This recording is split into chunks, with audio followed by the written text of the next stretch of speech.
What up, what up? What is going on, guys? Your boy Jez. Welcome back to another Madden 25 Ultimate Team gameplay.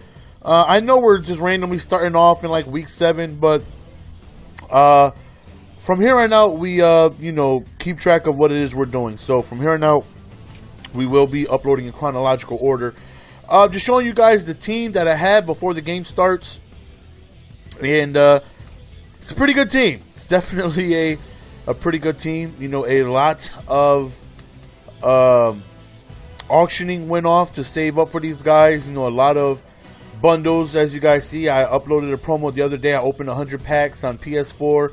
You know, spend a lot of money on bundles. You know, and we do it for the stream. I'll be like, I ain't gonna do it. Do it for the stream. I ain't gonna do it. Do it for the stream. Do it for the stream. And I do it for the stream. You know what I mean? So what I pull from the bundles, I end up just auctioning and, you know, saving up coins. So I got all those guys, and this is by far the best team I've ever had. But, you know, I'm definitely a scheme over team kind of guy. As you guys know this, I've won plenty Super Bowls with, you know, 92 overall teams, 90 overall teams. I've beaten studs of teams, you know, having a team not similar. And so to have a team that can do a lot of things for you, it's nice. I'm not going to lie. You know what I mean? So we go on ahead and take a look at my opponent's lineup. And, you know, I can tell that my team is definitely a lot better. I want to say he's probably looking somewhere around 96 overall, 97 the most, but probably like around 96.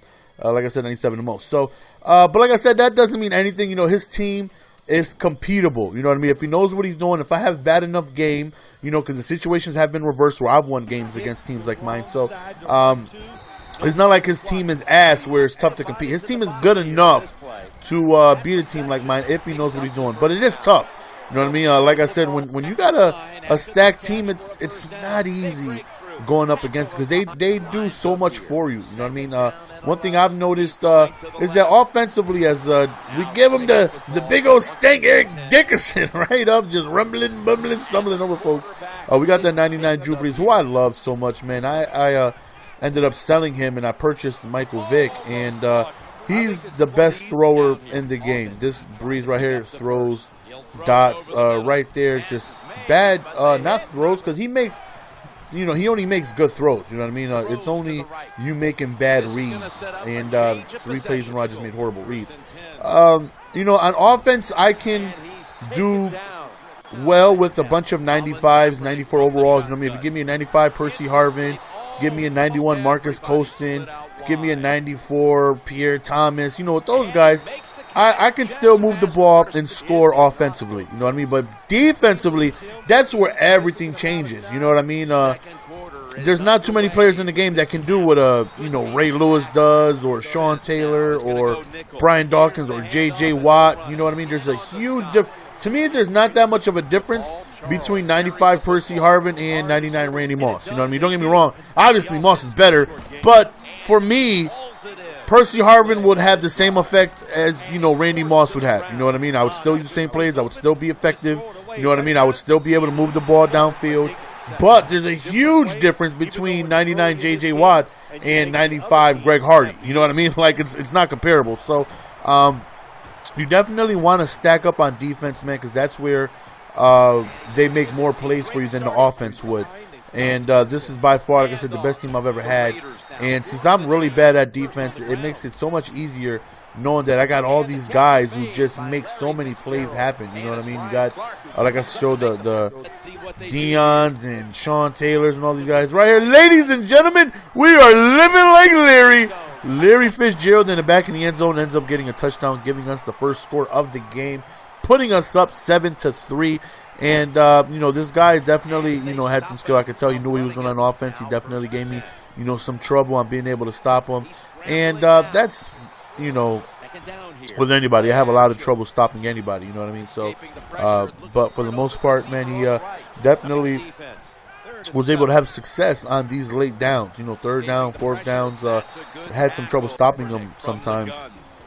Right here wasn't one of the cases. I know we caught him off guard with man-to-man out of quarters. I know he wasn't expecting it. Been playing zone the entire game, so we come out man-to-man. I'm pretty sure we just caught him off guard right there. right here. We drop back, and look at that beautiful throw right. Damn, yo, Drew Brees can sling the ball, man. Like, if Fagdy wasn't allowed in the game, like if you could not put extra guys in coverage, he would be the best quarterback in this game, bar none. But when you run Fagdy out there and you rush one guy, eventually he's going to come in. You know, right there, he kind of messes up. You know, to avoid a return, I just go on ahead and do that high kick. And you never, ever want to move out of the way. If you fair catch it, you're at about the 33 to 35 yard line. If you move out of the way and it goes out of bounds, you're at the 40 yard line. It's only a difference of 5 to 6 yards. Do not risk 5 yards for you possibly giving up technically an onside kick. You know what I mean? Don't do that. Just fair catch it and get the ball at the 33 instead of moving out of the way for an extra 6-7 yards, and it doesn't go out of bounds, and we recover the ball. And that right there led to an extra field goal, which is, you know, big. You know what I mean? Points that I wasn't expecting before the half. So, you know, like I was saying, man, you definitely want to be able to stack up on defense. You know, I know those guys are very, very expensive, but if you so happen to get your hands on, you know, an elite offensive player, defensive player, I would definitely recommend going defensively. You know what I mean? Because of course there are some times where I'm like, wow, you know what I mean? Like, can't believe, you know, holographic Tony Gonzalez held on to that. That's that catch in traffic. You know, a lot of tight ends probably would have dropped that. But those are rare occasions where I'm like, wow, I can't believe this offensive player did this and did that. Where, oh, look at Larry. He could go the way as we are living like Larry. We're on defense. I've seen block sheds. I haven't played with that many offensive players. You know what I mean? Because I'm really not that big on offense. Because I feel like, you know, as long as they're above, you know, 90 overall, you can do pretty well with certain positions. You know what I mean? Running back is big. You definitely want to have a high overall running back. But wide receivers, tight ends, you know, linemen. I've won Super Bowls and I've played against tough teams and people who knew what they were doing and still won, you know, with having 93 overall linemen and things like that. But, like, offense, I get to control everything. You know what I mean? I can put Moss on the C route. I can put Tony Gonzalez. I can put Tony Gonzalez into block. I could put, you know, Percy Harvin on the drag. I can put Steve Largent on the wheel route. You know what I mean? I can control that. On defense, you know what I mean? You can't really control block sheds. They just happen. You know, you can't control the computer leaving his own assignment to go and make an interception across the middle of the field even though he wasn't supposed to be there. You know what I mean? Like, you can't really control those things, and those things are awesome to have. And since I'm finally on the side of having a powerful team, you know, it's nice. Now I see why I haven't lost too many times in MUT, but the times that I have lost to, the team has always been better.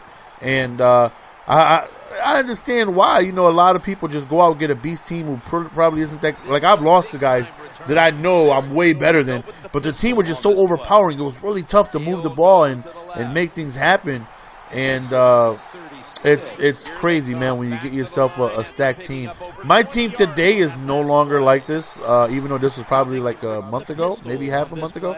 I went ahead and sold players and, you know, auctioned off players, and like my team resembles nothing what it is now. Like, I don't even have Michael Vick anymore. I just got rid of him yesterday. Sold him. We got rid of Brian Dawkins. We got rid of J.J. Watt. Got rid of a lot of guys. So our team is definitely a lot different from what it is then. But, you know, this is the best I've ever had in my team, and let me tell you, it's amazingly fun playing with a monster team like this, because they just make the game so much easier for you. But that's the end of the game, guys. We go on ahead. We win this game, man. Let's see if we can make a playoff push and possibly win the Super Bowl. Hope you guys enjoyed the video. As always, love each and every single one of you guys, man. It's your boy GS. Check the links in the description. We got my Twitter. We got my t-shirt shop. We got other channels, all that fun stuff. Click links, damn it.